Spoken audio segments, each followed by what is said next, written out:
हमें तो एक ही बात समझ में आ रही, एन केन प्रकारेण नाम जप किया जाए, क्योंकि नाम जप के बिना कुछ नहीं कर पाओगे। देखो इतनी आयु आपकी हो गई, कोई ऐसा भोग नहीं जो भोगा ना हो। मान लो बचपन से साधु हो तो फिर ये लग सकता है, मन को सलाह दे सकता है कि अगर ये भोग भोगते तो मुझे शांति मिल जाती। उल्टा, उल्टा सलाह देता है ना। भगवान कह रहे त्यागात शांतिरंतरम, भोगों के त्याग से शांति होती है।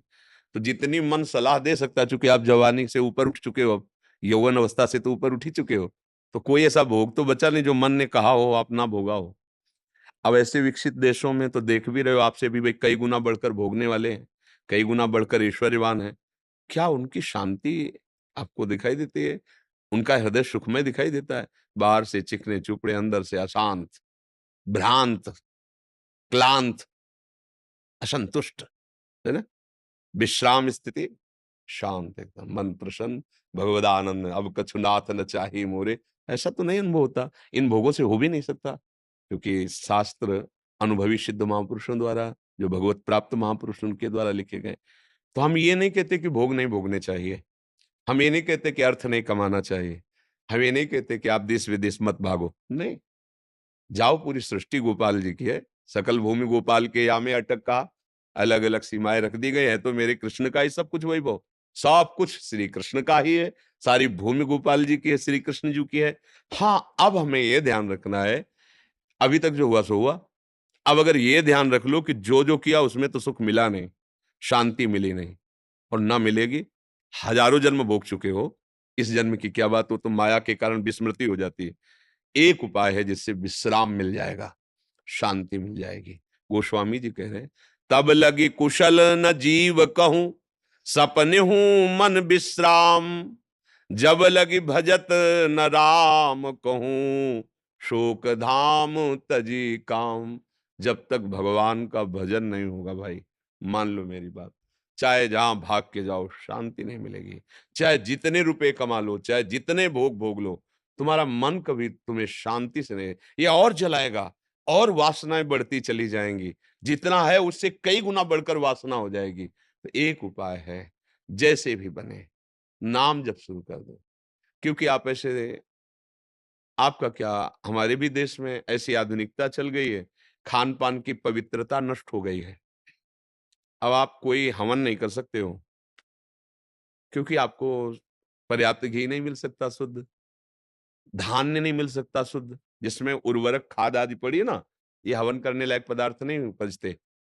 गाय के गोबर की भूमि में मिलाकर उपजाए हुए अन्न के द्वारा, बड़ा पवित्र चाहिए ना। तो यज्ञ गई, अब ध्यान। आप बैठ के देखो कुछ मिनट, क्या ध्यान में आता है? अंधकार और वासनाओं की दौड़ भाग। अंदर देखो ला, आंख मूंद के बैठ जाओ, आपके हम ध्यान कर रहे हैं, हमें पता है क्या ध्यान कर रहे हो। अंधकार और वासनाओं की दौड़ भाग, अंदर देख लो। क्योंकि अंदर वाली बात है ना, ये बाहर से नहीं। दौड़ भाग वासनाओं की, इतनी एकाग्रता और इतनी अध्यात्म शक्ति नहीं रहेगी कि मन और इंद्रियों को रोक दे वहीं। ध्यान गया।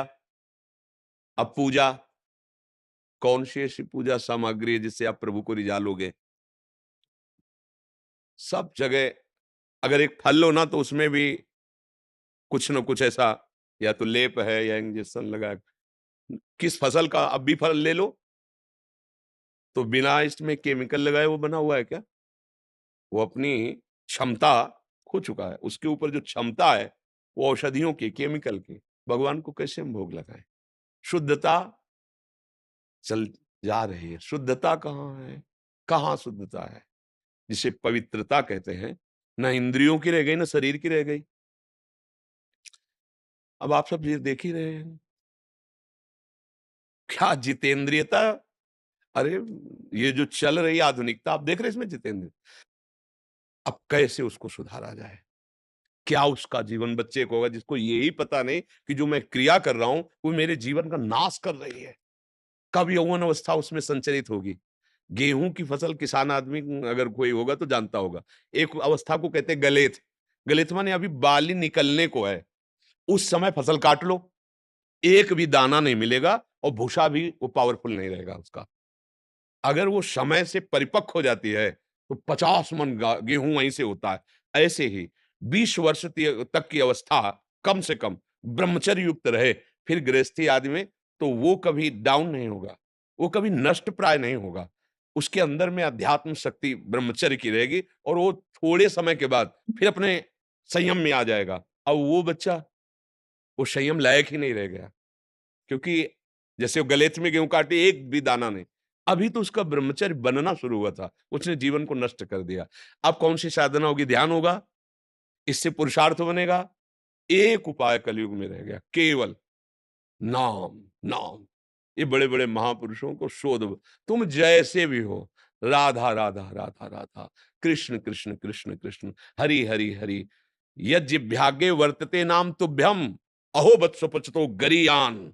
भगवान व्यास जी कह रहे हैं, वो महान हो जाता है जिसकी जिह्वा के अग्रभाग पर नाम। गोस्वामी जी कह रहे हैं, राम नाम मणिदीप धर जी देहरी द्वार, तुलसी भीतर और बाहरो जो चाहस उजियार। अगर राम राम राम राम, तो बाहर भी तुम्हारा मंगल हो जाएगा और अंदर तो प्रकाश हो ही जाएगा ज्ञान का, अर्थात ये लोक भी मंगलमय और परलोक भी भगवतमय। अब छोटे छोटे बच्चे गलत आचरण, छोटी छोटी अवस्था के बच्चे, पान गलत, खान गलत, व्यवहार गलत, भजन का तो मतलब जो समय चल रहा है अध्यात्म का सर्वनाश करने वाला, अध्यात्म कौन समझ। इसलिए सबसे प्रार्थना है, अगर आप भगवत कृपा से हमारे पास आए हैं, शराब पीना बंद करें। ना पीते हो, बहुत धन्यवाद के पात्र हो, मांस खाना बंद कर दे। नहीं खाते, धन्यवाद के पात्र हो। पराई माताओं बहनों से व्यभिचार की भावना का त्याग कर दे, ये तुम्हारी दुर्गति कर देगा। जीते जी तुम्हें नरक का भोग कराएगा, आज नहीं तो कल देख लेना, समय आने दो। जो कर्म फलीभूत होगा ना, तब तुम्हें दिखाई देगा, चाहे स्त्री हो चाहे पुरुष हो। यदि वो व्यभिचार दोष से अपने जीवन को व्यतीत करता है, तो परिणाम में यहां और वहां दोनों जगह एक सीमा रखी गई है। जैसी भी परिस्थिति हो, नाम जप करो, ठीक हो जाएगा, सब ठीक हो जाएगा। अगर ये आहार शुद्ध नहीं, व्यवहार शुद्ध नहीं, तो तुम नाम जप कर ही नहीं सकते हो।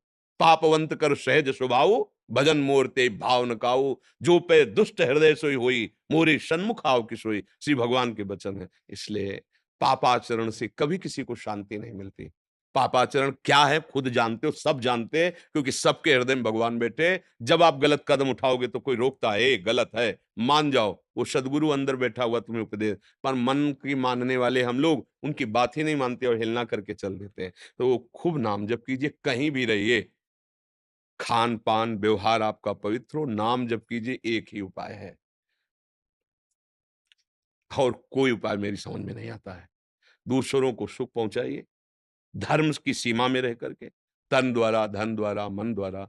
कोई बीमार है, कोई असहाय है, हम जिसमें अपनी वासना की पूर्ति होती है उसे सेवा नहीं करते। जैसे कि बोले तन द्वारा दूसरों को सुख पहुंचाना, सामने वाला कह रहा है कि ऐसा कीजिए मुझे सुख पहुंचेगा, तो वहां बोले थे कि तन द्वारा सुख पहुंचाना, वो वासना है, वासना उपासना नहीं है। धर्म की, इसीलिए धर्म शब्द लगा। धर्म के द्वारा असहाय, असमर्थ, किसी भी तरह की ऐसी हमें आवश्यकता दिखाई दे रही, हमारे पास भगवान ने सुविधा दी, हम दूसरों को सुख पहुंचाएं, अच्छे आचरण वाले बने, नाम जप करें, इसी से भगवत प्राप्ति हो जाएगी। जो अन्य युगों में कृतयुगे ध्यायते विष्णुम तेतायाम यजतई मखई, द्वापरे परिचर्यायाम कलौ तद्धर कीर्तनान। भगवान के भजन से काम बने। आज ऐसा विकृत होता जा रहा है, भगवान, भगवान का नाम, भगवान की महिमा, इसी की निंदा हो रही, इसी की अवहेलना हो रही। हम जाते हैं, हमें कोई जादू कर दे, हमें कोई ऐसा झाड़ फूंक दे, ऐसा कुछ आश्चर्य में कह दे जिससे हम ठीक हो जाएं, जिससे हमारा काम बन जाए। करो दुर्गति के आचरण और कोई तुम्हें ठीक कर देगा। नाटक के साथ नाटक ही होता है। तुम नाटकी रहोगे, सत्य जगह पहुंच ही नहीं पाओगे, सत्य बात को समझ ही नहीं पाओगे।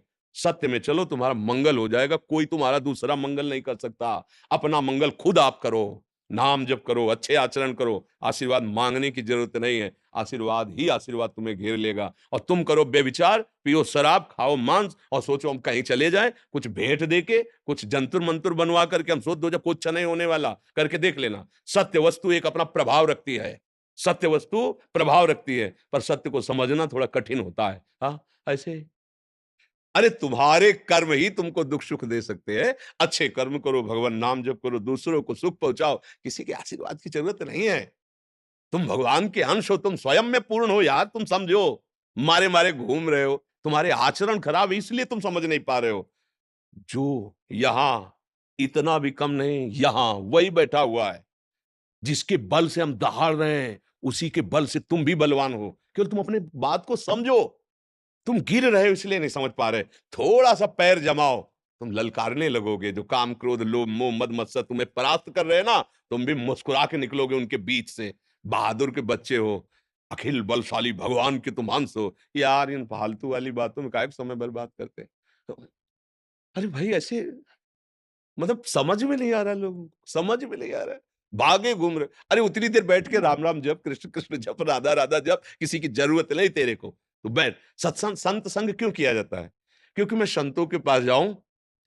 हमारे पास इतना समय नहीं कि वेद क्या कह रहे हैं, पुराण क्या कह रहे हैं, शास्त्र क्या रहे हैं। 5 मिनट 10 मिनट बैठने को मिला, शास्त्र सम्मत बात बता दी, हम अपने आचरणों का उन्हीं से निरीक्षण परीक्षण किया, गंदे आचरणों का त्याग किया, अच्छे आचरणों में चलकर नाम जप करें। बोले बड़ी गुरु कृपा हो गई हमारे ऊपर, तो संत कृपा हो गई, हमारा जीवन मंगलमय हो गया। तो किसने? आपने किया। क्योंकि आपने बात स्वीकार की तो हो गया। ये भ्रम में मत रहना कि तुम्हारे ऊपर कोई हाथ धर देगा या पांव धर देगा या कोई जादू टोना कर देगा, तुम अमर हो जाओगे, सुखी हो जाओगे। भ्रम मत रखना। हम आपसे प्रार्थना करते हैं, खूब बचपन से बड़े बड़े महापुरुषों का संग किया है, उसका फल एक मिला है। आप स्वयं अपने आचरण सुधारिए और नाम जप कीजिए, आप परम सुखी हो जाएंगे। भगवान गीता में उपदेश कर रहे हैं अर्जुन को। सामने भगवान है। अनन्यश्चिंतयन्तु माम, मेरा भजन कर, अनन्य चिंतन कर, योग से मैं वाहन करूंगा। तू चिंता मत कर, चिंतन कर। करना पड़ेगा चिंतन। भगवान सुख सिंधु सामने खड़े हैं, उनसे कह रहे हैं ये काम क्रोध आदि दोष जो आने वाले हैं, ये आगमा पाइनु अनित्यास तास तितिक्षस्व भारत, सहन कर इनको। इनको सहन कर, व्यथित होकर कुमार्गामी मत बन, इनको सहन। भगवान उपदेश कर रहे हैं, अगर सहन करेगा तो मुझे जान जाएगा। सामने खड़े हैं। भजन करेगा तो मुझे प्राप्त हो जाएगा। सामने खड़े हैं। मतलब क्या है? मतलब आप भगवत प्राप्ति करोगे। आप भजन करके सुखी बनोगे। ये सब छोड़ो। मन की जो ये भाग है ना, वहां भाग के चला जाऊंगा, वो छूछा कर देंगे, वो कुछ नहीं, कुछ नहीं। अखिल मायाधीश प्रभु के चरणों का भजन किए बिना कोई सुख शांति को स्वप्न में भी नहीं प्राप्त कर सकता। जाके देख लो। हाँ, तुक्का लग जाए, जैसे होता है ना कि अब आपका पुण्य प्रकाशित हो रहा है, आप संयोग से आ गए, अब काम पे काम बनता चला जा रहा है। आपको लग रहा है जिस दिन से बाबा के दर्शन के, यार मतलब पुण्य का उस समय क्रम चल रहा है, पुण्य का। अब आप पाप भी करोगे तो क्रम चलता रहेगा कुछ दिन तक। और जहां पाप का क्रम आया भोगने का, अब आप पुण्य भी करो तो आपको दुख मिलता रहेगा, क्योंकि क्रम उसका चल रहा है। अज्ञानी जी इस बात को समझता नहीं। किसी के आशीर्वाद, किसी की कृपा हम इतने के लिए समझते हैं कि हमारी बुद्धि शुद्ध हो जाए और हम सबको सुख पहुंचाएं, खूब नाम जप करें, अच्छे आचरण करें।